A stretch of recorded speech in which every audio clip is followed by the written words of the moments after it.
siya na rin yung nagsabi, kumontrata ako ng asasino, ng mamamatay tao. Hindi naman sa amin ang galing yan, sa kanya. At inulit pa niya. Kung ano yung makakapabor sa kanya, dun siya. Kung hindi, ayaw niya. Sasabihin mo kung bakit. Sinabi mo ganito, hindi totoo yan sapagkat.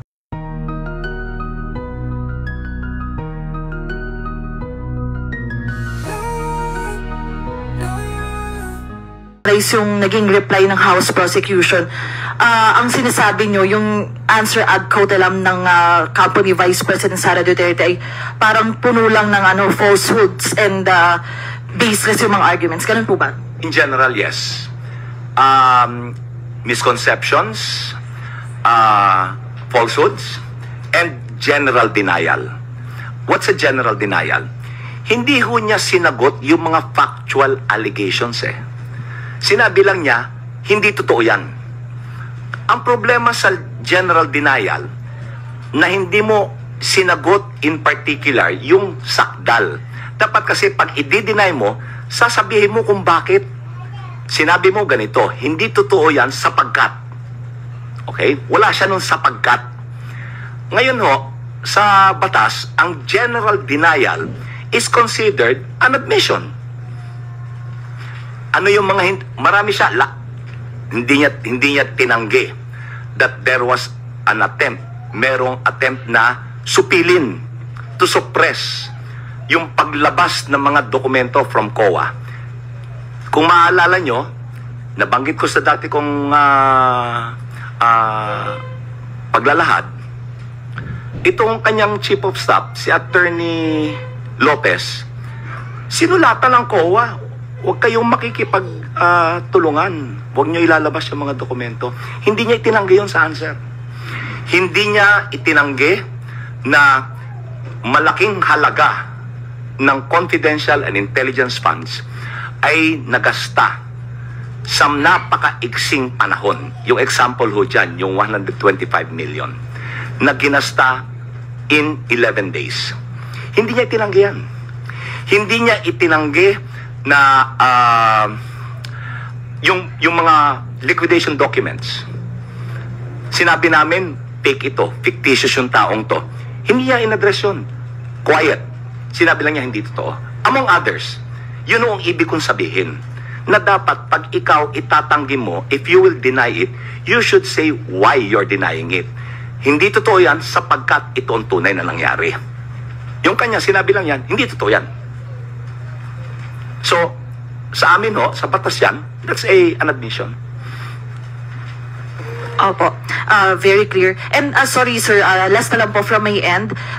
By Monday, June 30, 12 noon, ay magtatapos na yung termino ng mga 19th Congress lawmakers. And alam naman natin sa prosecution team, may dalawang magtatapos na yung termino. Paano lang po makaka-apekto sa House prosecution team yung pagkakaroon na ng mga bagong kongresista, may mga dating kongresista na matatapos na yung termino? Wala akong pagbabago sa prosecution team. Ang mababago lang dyan, yung dalawa na nabanggit ko, na yung dalawang hindi pinalad nitong huling eleksyon, ang papalito ay si Attorney Jokno at si Senator De Lima. Otherwise, wala akong pagbabago. Pero uupo po sila kapag nagbalik session, nagkaroon na po ulit ng session? Paano po? Paano uupo? I mean, paano po ba yung magiging procedure ng pagsali nila sir sa prosecution team? We will just, they will be deputized by the House. Kasi kung naalala nyo, noon hong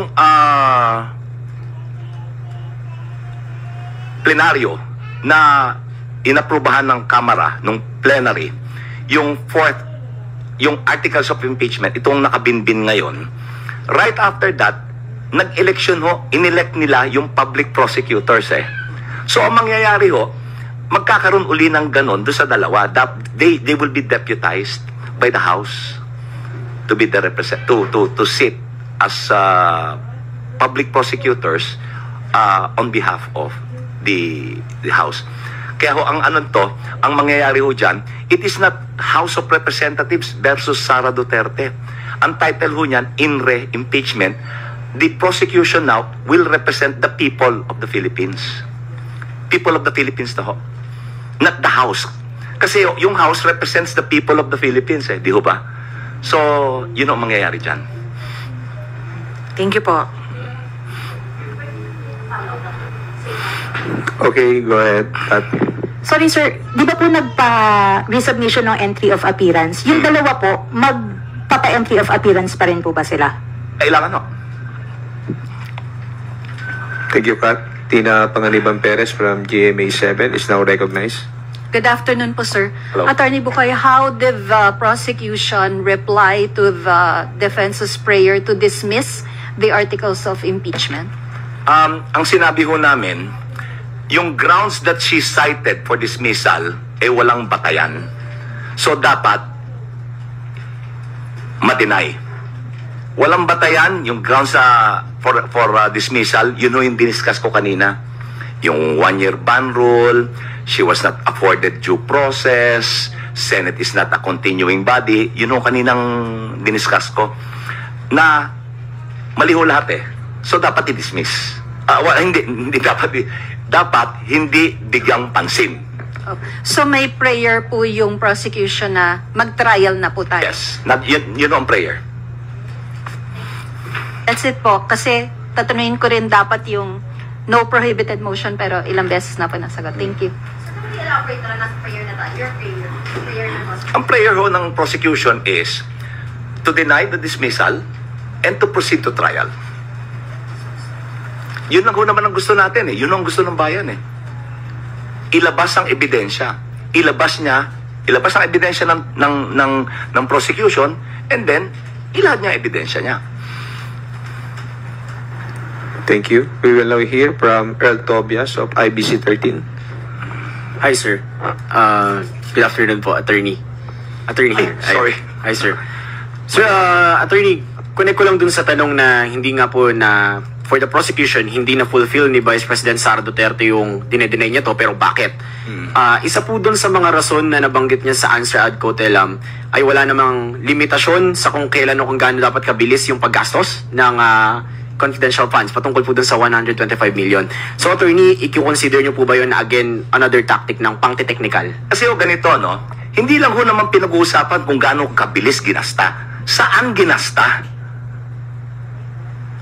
Yung confidential and intelligence funds ay para sa particular na layunin. It is for a specific purpose.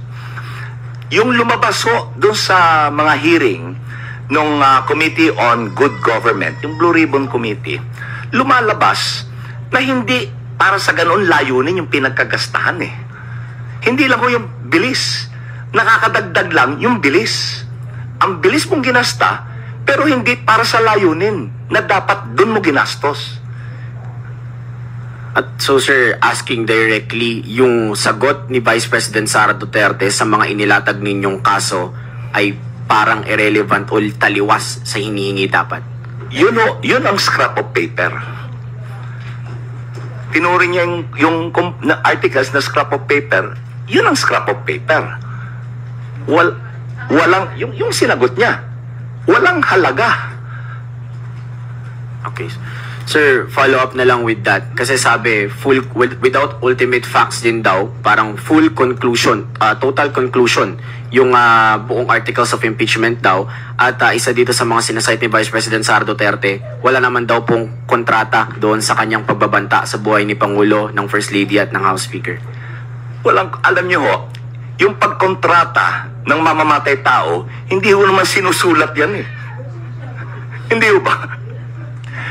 Hindi naman sinusulat yan I agree to kill, etc. Walang ganun Kasi illegal siya na rin yung nagsabi, kumontrata ako ng asasino, ng mamamatay tao. Hindi naman sa amin ang galing yan, sa kanya. At inulit pa niya. Hindi ho ba? Another interview, inulit niya. Kung maalala nyo, nung una yung sinabi niyan, na ipapapatay ko, may kinontrata na ako, no joke. No joke. So, anong kontrata ang pinag-uusapan natin? Kontrata na nasa kasulatan, nakanotaryo? Come on. So, sir, whatever the Vice President stated online and publicly is evidence enough? Yes, kasi siya mismo, ginagamit din niya. Admission against interest, ginagamit din niya against the Secretary General. Yung interview ni Karen Davila, ginagamit mo yun, pero ayaw mong gamitin namin yung ginawa mo online, broadcast. So selective. Kung ano yung makakapabor sa kanya, dun siya. Kung hindi, ayaw niya. Di ba?